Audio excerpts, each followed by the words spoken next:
तुलसी चा, कड़क शुरुआत જ્યાં સફળતા નિશ્ચિત ત્યાં। નમસ્કાર, ન્યૂઝ 18 ગુજરાતીમાં આપ સૌનું સ્વાગત છે। આપની સાથે હું છું પ્રકાશ। નજર કરીએ સમાચાર સુપરફાસ્ટ પર। કેનેડામાં અભ્યાસની ગેલછા ગુજરાતીઓને પડી ભારે। ક્યુબેક પ્રાંતના મોન્ટ્રીયલની 3 કોલેજોને લાગ્યા તાળા। 100થી વધુ ગુજરાતીઓ ફસાયા। ક્યુબેક પ્રાંતમાં આવેલા મોન્ટ્રીયલની 3 કોલેજોને બંધ કરી દેવાતા વિદ્યાર્થીઓના ભવિષ્ય અદ્ધર તાલે। વડોદરાના 10 સહિત ગુજરાતના 100થી વધુ વિદ્યાર્થીઓ ફસાયા। કેનેડામાં વધતા ગુજરાતી વિદ્યાર્થીઓને અપીલ, કહ્યું કોલેજનો ઇતિહાસ જાણ્યા બાદ જ લો એડમિશન। કેનેડામાં હાલ વડોદરાના 5000 જેટલા વિદ્યાર્થીઓ કરી રહ્યા છે અભ્યાસ।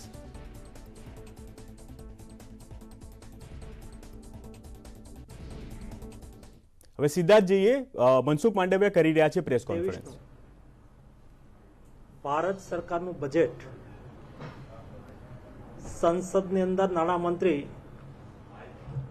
નિર્મલા સીતારામનજીએ રજૂ કર્યું। આ બજેટ એ અમૃતકાળનું બજેટ તરીકે રજૂ કરવામાં આવ્યું છે। તમને એવું થશે કે અમૃતકાળનું બજેટ એટલે શું? અમૃતકાળનું બજેટ એટલે આગામી 25 વર્ષનો રોડમેપ, એ દિશાની અંદર દિશા નિર્દેશ। સામાન્યતઃ બજેટ રજૂ થતું હોય અથવા તો કોઈ સરકાર આગામી 5 વર્ષને ધ્યાનમાં રાખીને યા તો આવતા ઇલેક્શનને ધ્યાનમાં રાખીને હંમેશા બજેટ દેતા હોય છે। એની સામે મોદીજીની હંમેશા દીર્ઘદ્રષ્ટિ રહી છે। લોંગ ટાઈમને ધ્યાનમાં રાખી અને હંમેશા સોચતા હોય છે, વિચારતા હોય છે। અમૃતકાળનું બજેટ એટલે આગામી દિવસોને, આગામી વર્ષોને, આગામી 100 વર્ષ પછી ભારત કેવું હશે એનો રોડમેપ પણ આમાં આપવામાં આવ્યો છે। એની સાથે સાથે વર્તમાન સમસ્યાઓ છે એનાથી મોઢું ફેરવવાનું નહીં, પરંતુ એ સમસ્યાને એડ્રેસ કરવાનું। દાખલા તરીકે મેન્ટલ હેલ્થ એ વર્તમાન સમયની સમસ્યા છે। એવી જ રીતે વર્ચ્યુઅલ કરન્સી એ વર્તમાન સમયની સમસ્યા છે। તો સરકારે એને ઇગ્નોર નહીં કરી પણ એને એડ્રેસ કરી કે ભાઈ કઈ રીતે આપણે વર્ચ્યુઅલ કરન્સીને એડ્રેસ કરીશું, કઈ રીતે આપણે વર્ચ્યુઅલ કરન્સી, ડિજિટલ કરન્સી, જ્યારે કોઈ પણ કરન્સી તમારી પાસે 100 રૂપિયા હોય ત્યારે રિઝર્વ બેંક એમાં લખ્યું હોય છે કે હું 100 રૂપિયા ગ્રાહકને અદા કરનારને જવાબદારી વહન કરું છું। એટલે કે ભારત સરકાર 100 રૂપિયાની એક નોટ છાપે છે ત્યારે એની સામે 100 રૂપિયાનું સોનું ભારત સરકાર સિક્યોર કરે છે, એની સામે કરન્સી છપાતી હોય છે। હવે જે વર્ચ્યુઅલ કરન્સી છે, ડિજિટલ કરન્સી છે, આમાં વાત કરવામાં આવી છે કે અમે ડિજિટલ કરન્સી આપીશું। ડિજિટલ કરન્સી એટલે કરન્સીને સિક્યુરિટી આપશે। તમે ડિજિટલ કરન્સીનો ઉપયોગ કરશો એને ઓથેન્ટિકેટ કરવાનું કામ પણ આ બજેટની અંદર દિશા નિર્દેશ કરવામાં આવ્યો છે। આ બજેટ એ સર્વસમાવેશક પણ છે। બધા જ જ્ઞાતિ, જાતિ, વર્ગ, સમુદાય ને ઉપયોગી બજેટ છે। પરિસ્થિતિ ને એડ્રેસ કરનારું બજેટ છે। આ બજેટની અંદર એક મહત્વની જોગવાઈ તમે જ્યારે બજેટના પ્રારંભની અંદર જોશો, 2013-14 ની અંદર 16 કરોડનું બજેટ હતું, એ વધીને 39 કરોડનું બજેટ થયું છે। હવે જ્યારે બજેટ વધે છે ત્યારે તમારી જીડીપી વધે છે। જીડીપી અને બજેટને સીધો સંબંધ છે। લગભગ તમારું બજેટ હોય એનાથી 9 ટાઈમ 10 ટાઈમ જીડીપી હોય। એટલે ભારત સરકારની જીડીપી ગ્રોથ વધી રહ્યો છે। ભારતે $5 ટ્રિલિયન ઇકોનોમીની વાત કરી છે કે આપણે 2000 એની વિવિધ પોલિટિકલ પાર્ટીઓએ એના માટે કોમેન્ટ કરી હતી, એ એક વાત છે। એક કલ્પના કરીને ગોલ તય કરીને એચીવ કરવાનો પ્રયાસ એ બીજી વાત છે। $5 ટ્રિલિયન ઇકોનોમી કરવા માટે તેને ઠોસ એક્શન એ આવશ્યક છે। એ એક્શન કેનાથી રિફ્લેક્ટ થશે? તો એક્શન રિફ્લેક્ટ કરવા માટે થઈને તમારો જીડીપી ગ્રોથ વધવો જોઈશે। જીડીપી ગ્રોથ વધવા માટે સરકારે ખર્ચ વધારવો પડશે. ઇન્ફ્રાસ્ટ્રક્ચર ખર્ચ અને ઇન્વેસ્ટમેન્ટ આ બેના ઉપર જ્યારે જોર દેવામાં આવે ત્યારે તમારી જીડીપી મોટી થાય, એટલે કે તમારું પૈસા રોટેટેડ થાય. પૈસા જેમ જેમ રોટેટેડ થાય એમ તમારી જીડીપી વધે, એમ તમારું બજેટ વધે, એમ પૈસાની ઉપલબ્ધતા વધે. પૈસાની ઉપલબ્ધતા વધારવા માટે થઈને તમારો બજેટરી ખર્ચ એ વધારવો ખૂબ આવશ્યક છે. અને આમાં બજેટરી ખર્ચ વધારવા માટે થઈને આપણે 7.5 કરોડ રૂપિયા બજેટના એ ઇન્ફ્રાસ્ટ્રક્ચર પાછળ વાપરવાનું નક્કી કર્યું છે. આ બજેટની અંદર ફોકસ ગ્રોથ, સર્વસમાવેશી અને સર્વ કલ્યાણકારી, ટેકનોલોજી આધારિત વિકાસ અને ક્લાઇમેટ ચેન્જ એને પણ પ્રાયોરિટી આપવામાં આવી છે. ક્લાઇમેટ ચેન્જને તમે ઇગ્નોર નહીં કરી શકો. પરિસ્થિતિ અનુસાર ક્લાઇમેટની અંદર જે બદલાવ થઈ રહ્યા છે એના ગ્રીન સોલ્યુશન લાવી શકાય. ગ્રીન સોલ્યુશન એટલે કે પર્યાવરણને નુકસાન ન કરે અને તમારા વિકાસને રોકે પણ નહીં. આ પ્રકારના વિકાસની અંદર આપણે શરૂઆત કરી છે. એગ્રેસિવલી આપણે શરૂઆત કરી છે. દુનિયાની અંદર ભારત અત્યારે ગ્રીન ઇનિશિયેટિવ માટે પ્રધાનમંત્રી મોદીજી વિશ્વની અંદર અત્યારે સારી નામના પ્રાપ્ત કરી રહ્યા છે. આપણે ગ્રીન હાઇડ્રોજન પર જઈ રહ્યા છીએ. What is green hydrogen? Hydrogen એટલે પાણી એટલે H2O. એમાંથી હાઇડ્રોજન એક પ્રકારની એનર્જી છે. તો હાઇડ્રોજનને છૂટો પાડવા માટે થઈને આપણે જે વીજળી વાપરીએ એ પણ ગ્રીન હોય અને એ ગ્રીન વીજળીનો ઉપયોગ હાઇડ્રોજનને છૂટો પાડીને હાઇડ્રોજન પાવરની અંદર ઉપયોગ કરી અને એકદમ આપણે ગ્રીન હાઇડ્રોજનની બેંક ખડી કરી અને આગામી દિવસોની અંદર મોટા મોટા એનર્જી સોર્સિસ, ફોર એક્ઝામ્પલ ખાતરના કારખાના, તો ખાતરનું કારખાનું ચલાવવું હોય, એક આપણને હાઇડ્રોજન મળે ગેસમાંથી અને એક આપણને હાઇડ્રોજન મળે પાણીમાંથી. જ્યારે ગેસમાંથી તમે હાઇડ્રોજન છૂટો પાડો એ સસ્તો હોય છે, પરંતુ ગેસ એ કુદરતી સંપદા છે. પરંતુ પાણીમાંથી હાઇડ્રોજન છૂટો પાડવો એ મોંઘું છે. તો એના માટે ગ્રીન ઇનિશિયેટિવ લઈ અને આગામી દિવસોની અંદર મોટા મોટા પ્લાન્ટ એક ગ્રીન હાઇડ્રોજનથી ચાલે એ દિશાની અંદર આપણે ક્લાઇમેટ ચેન્જની અંદર કામ કરી રહ્યા છીએ. પ્રાઇવેટ એન્ડ પબ્લિક ઇન્વેસ્ટમેન્ટ, મેં જેમ તમને કહ્યું કે પ્રાઇવેટ અને પબ્લિક ઇન્વેસ્ટમેન્ટ એ દેશના જીડીપીને વધારવા માટે ખૂબ આવશ્યક હોય છે. એક દોસ્તો, કોઈ પણ દેશે પ્રગતિ કરવી હોય તો એમના માટે થઈને લોજિસ્ટિક ખર્ચ ઘટાડવો બહુ જરૂરી હોય છે. લોજિસ્ટિક ખર્ચ એટલે કયો? તમે અહીંથી આપણા ગુજરાતમાંથી કોઈ માલ પેદા થયો અને એને એક્સપોર્ટ કરવો છે તો આપણે એને યા તો પોર્ટથી કરીએ, યા તો એરપોર્ટથી કરીએ, યા તો ટ્રકથી કરીએ. હવે જ્યારે તમારી લોજિસ્ટિક કોસ્ટ ઊંચી હોય ત્યારે તમે વિદેશની અંદર પોસાય નહીં. વિશ્વની અંદર એવરેજ લોજિસ્ટિક કોસ્ટ, માલ પરિવહન માટેનો ખર્ચ એ એના જીડીપીના સાપેક્ષની અંદર 9% છે, પરંતુ ભારતની અંદર 14% છે. કોઈ દેશના વિકાસ કરી રહ્યો છે, વિકસી રહ્યો છે, તો એનો પારામીટર કયો?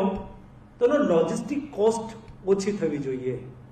લોજિસ્ટિક કોસ્ટ ઓછી થાય. આજે 14% આપણે લોજિસ્ટિક કોસ્ટ છે.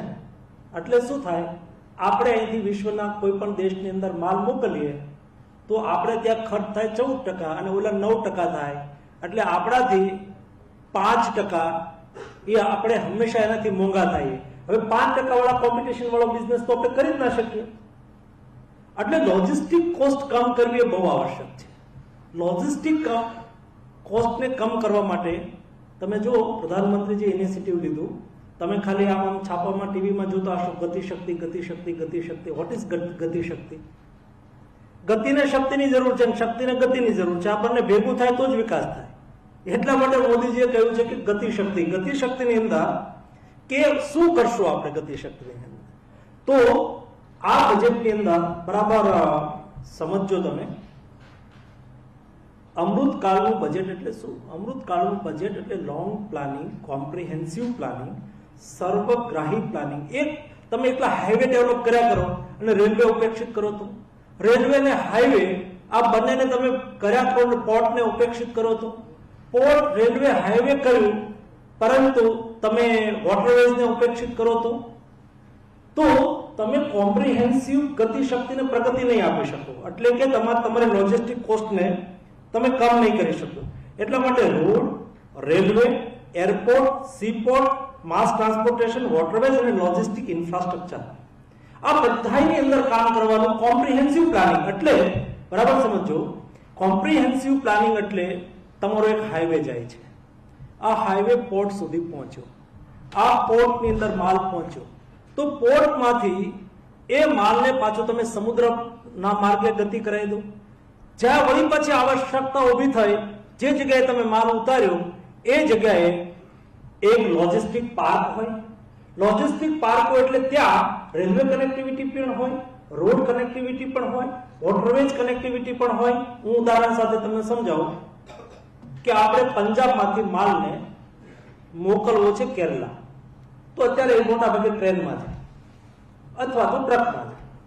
પરંતુ આપણે એને સસ્તું કરવું હોય તો સરસ મજાનો હાઈવે હોય અથવા રેલવે હોય, ત્યાંથી માલ આવી ગયો કંડલા, કંડલાથી વયો ગયો એ ટ્રક આવી સીધી શિપમાં ચડી ગઈ અને સીધી કોચી, કોચીની અંદર એ માલ ઉતર્યો, ત્યાંથી 200 કિલોમીટર અંદર જવું છે તો ત્યાં એક રિવર પણ છે, તો એ પાછું ટ્રક ત્યાંથી ઉતરીને રિવરની અંદર જે શિપ ચાલતો એમાં ઉતરી જાય, એમાં ચડી જાય, પાછું આગળ વહી જાય. અથવા તો એ જગ્યા ઉપર રેલવે પણ છે ને એ જગ્યા ઉપર હાઈવે પણ છે, તો એને લોજિસ્ટિક પાર્ક કહેવાય. લોજિસ્ટિક પાર્કની અંદર ટ્રકને રહેવાનું, ટ્રક ડ્રાઈવરને રહેવાનું, multipurpose connectivity, multipurpose godown, warehouse, આવા લોજિસ્ટિક પાર્કનો પણ વિકાસ થાય એ બહુ આવશ્યક હોય છે.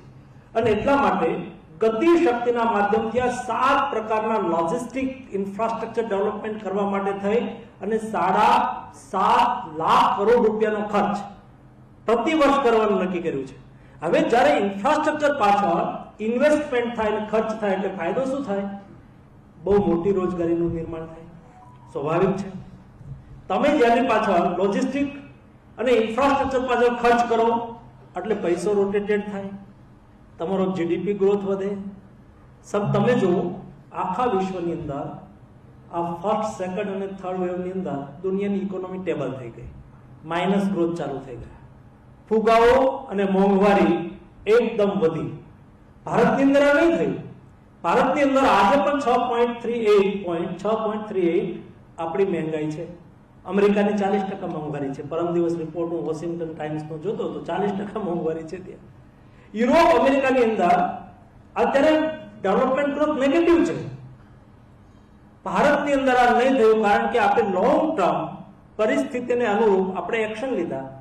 આપણે પહેલી જ વખતે તમે જુઓ દેશની અંદર જો કોવિડની શરૂઆત થઈ એટલે માર્ચ 2021ની અંદર 19 અને માર્ચ 2019 માં એપ્રિલ 2019ની અંદર 20ની અંદર એપ્રિલ 2020 માં જ્યારે આપણે ફર્સ્ટ લોકડાઉન લાગ્યું ત્યારે એ વખતે વિચાર કર્યો, બરાબર સમજો, લોંગ ટાઈમ વિઝનથી કેવા પરિણામો મળતા હોય છે કે ભાઈ વાયરલ ઇન્ફેક્શન છે, વાયરલ ઇન્ફેક્શનને રોકવા માટે થઈને કોઈ દવા તો હોય નહીં, વાયરસને મારવા માટેના કોઈ દવા તો શોધાઈ નથી, તો પ્રિવેન્શન કઈ રીતે કરીશું? તો કે વેક્સિન જોઈએ, તો વેક્સિનનું રિસર્ચ કરવું જોઈએ. તો વેક્સિનનું રિસર્ચ આપણે પ્રાયોરિટીના ધોરણે હાથમાં લીધું. આપણે દેશના સાયન્ટિસ્ટોને પ્રધાનમંત્રી જે બોલાવ્યા એમની સાથે મીટિંગ કરી, દેશની મુખ્ય કંપનીઓને બોલાવી એમની સાથે મીટિંગ કરી કે ભાઈ કોવિડના વેક્સિનના રિસર્ચ પાછળ લાવો.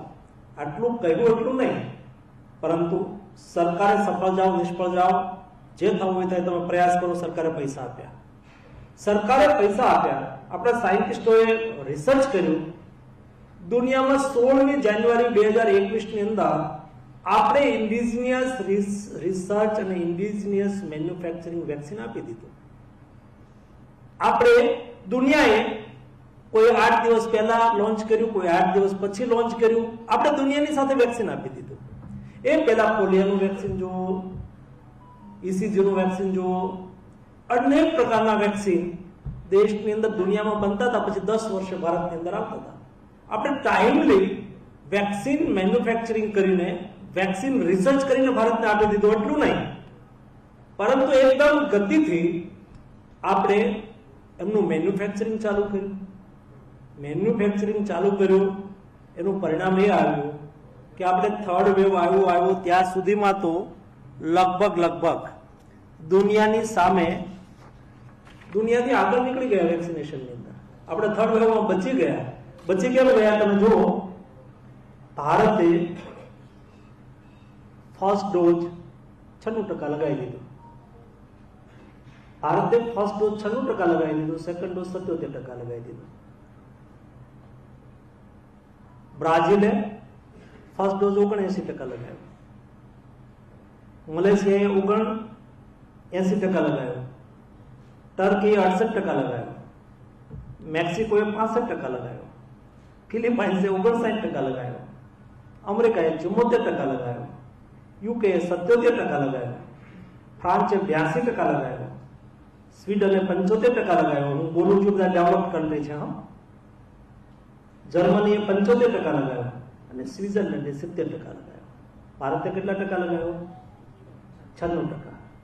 આ 96% આપણે ફર્સ્ટ ડોઝ 77.5% થઈ ગયો. સેકન્ડ ડોઝ આપણે લગાવી શક્યા. આજે વિશ્વના બધા જ હાર્વર્ડ ઇન્સ્ટિટ્યૂટ, કેલિફોર્નિયા ઇન્સ્ટિટ્યૂટ, સ્વીડનની એક ઇન્સ્ટિટ્યૂટ છે, હું નામ ભૂલી ગયો, ICMR, આપણી ICMR institute, research medical science research institute, એ પણ આજે વિશ્વની નામાંકિત રિસર્ચ ઇન્સ્ટિટ્યૂટ પૈકીની એક છે. આ બધાના રિસર્ચ એનાલિસિસ આવ્યા.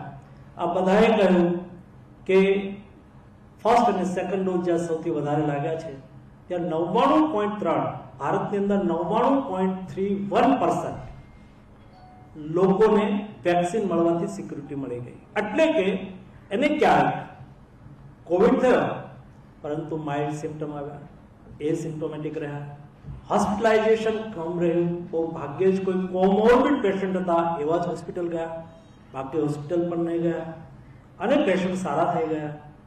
વ્યવસ્થા પ્લાનિંગ, લોંગ ટર્મ માટેનું પ્લાનિંગ એ આ પ્રતિબદ્ધતામાંથી આપ જોઈ શકો છો. એવી રીતે આપણે ગતિશક્તિના માધ્યમથી દેશનું લોજિસ્ટિક કોસ્ટ કમ કરી અને દેશના ઉદ્યોગ અને વિકાસને પ્રગતિ આપવા માટેનું પ્લાનિંગ કર્યું છે. બીજું, આપણે ઇન્ફ્રાસ્ટ્રક્ચર તો ડેવલપમેન્ટ કરી દીધું, પરંતુ આપણે વિકાસને સર્વસમાવેશી વિકાસ કેવો હશે તો શું કરવું જોઈશે? સર્વસમાવેશી વિકાસ કેવો હશે તો એક બાજુ આપણે ઇન્ફ્રાસ્ટ્રક્ચર ડેવલપમેન્ટ કરવું છે, દેશનો જીડીપી પણ વધારવો છે, પરંતુ ભારત એ વિવિધતાવાળો દેશ છે. અહીંયા હ્યુજ ડાયવર્સિટી છે.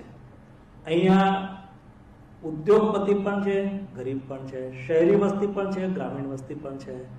જેમ બિલો પોવર્ટી લાઇનની નીચે પોતાનું જીવન નિર્વાહ કરતો એક વર્ગ પણ છે. એમના જીવન ધોરણની અંદર શું જોઈશે, કેવી જરૂરિયાતો છે એને પૂરી પાડવાનો પ્રારંભ પણ આપણે આ બજેટના માધ્યમથી વ્યક્ત કર્યો છે. દરેક ગામની અંદર રોડ, પાણીની લાઈન હોય. આઝાદી વખતે નાનો હતો, રોટી કપડાને મકાન. અત્યારે રોડ, પાણીની લાઈન દરેક ગામની અંદર ઇન્ફ્રાસ્ટ્રક્ચર હોય. દરેક પરિવારના ઉપર રહેવા માટેની છત હોય. દરેક પરિવારના ઘરે ગેસનો ચૂલો હોય. દરેક પરિવારના ઘરે વીજળી હોય. દરેક ઘરે જ્યાં ઘર હોય ત્યાં નળ હોય. આ ફેસિલિટીની દિશામાં આગળ વધી શકાય એ પ્રકારની જોગવાઈ આપણે સામાન્ય માણસના જનજીવનમાં બદલાવ કરવા માટે સર્વસમાવેશી બજેટમાં પ્રતિબદ્ધતા વ્યક્ત કરી છે. દેશની અંદર ઉત્પાદન વધે બહુ આવશ્યક હોય છે. હવે ઉત્પાદન વધારવા માટે આપણે શું કરવું જોઈએ? તમે જો 1990 ની અંદર ગ્લોબલાઇઝેશનનો સમય આવ્યો, ડંકેલ દરખાસ્ત આવી, WTO આવ્યા, વિશ્વની અંદર એક એવી કલ્પના થઈ કે લોકોનું જીવન ધોરણને સુધારવું હોય તો લોકોને સસ્તી વસ્તુ મળવી જોઈએ. અને એ સંકલ્પના સાથે ઇન્ટરનેશનલ એગ્રીમેન્ટ થયા. એ ઇન્ટરનેશનલ એગ્રીમેન્ટના કેટલાક લોકોએ વ્યાપક રીતે એનો ઉપયોગ કરીને વિશ્વના માર્કેટને કેપ્ચર કરવાનો પ્રયાસ કર્યો. એવી સ્થિતિની અંદર દેશના કેટલાય ઉદ્યોગો પડી માંગ્યા. યા તો દેશની અંદર ક્રિટિકલ રિક્વાયરમેન્ટ હોય એના ઉપર પણ આપણે બીજા ઉપર ડિપેન્ડન્ટ થઈ ગયા. હું તમને એક ઉદાહરણ કહું તો, આપણે આમાંથી કેટલાક લોકો ભણતા હશે, મારી એજના હશે, એ પીપરીની અંદર પેનિસિલિનનું કારખાનું આવેલું છે. એવો એક સિલેબસની અંદર આપણે પાઠ ભણતા હતા. ખાલી જગ્યા પૂછાતી. ભારતનું સૌથી મોટું પેનિસિલિનનું કારખાનું ક્યાં આવેલું છે? પેનિસિલિન ડ્રગ્સનું તો પિંપરીની અંદર, પુનાની અંદર આવેલું છે. ઉપણતા હતા.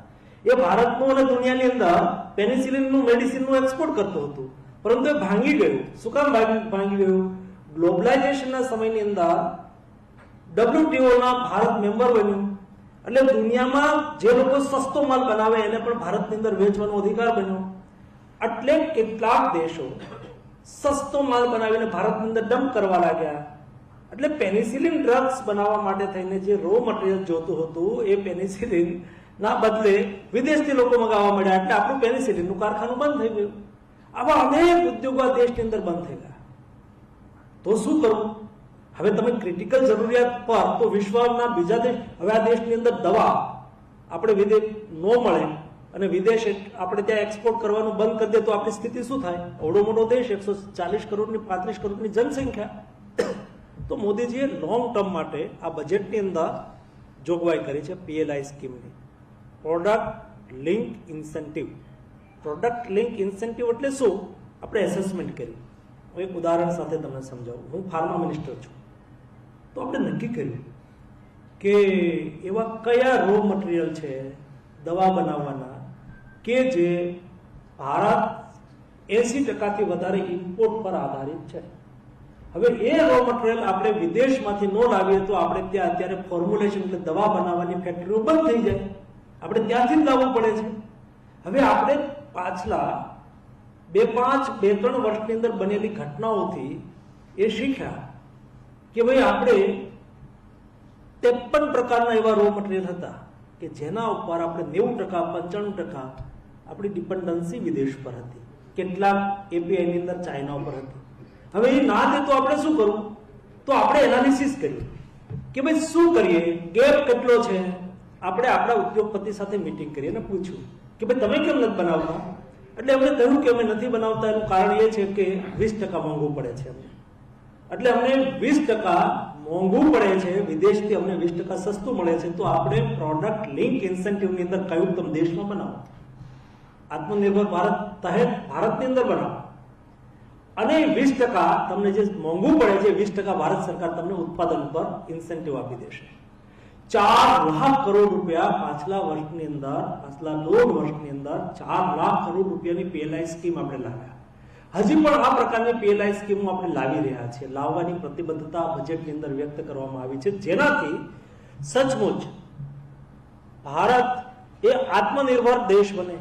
કોઈ ક્રિટિકલ જરૂરિયાત ઉપર આપણે કોઈ વિશ્વના દેશો પર આધાર જ ના રાખવો પડે.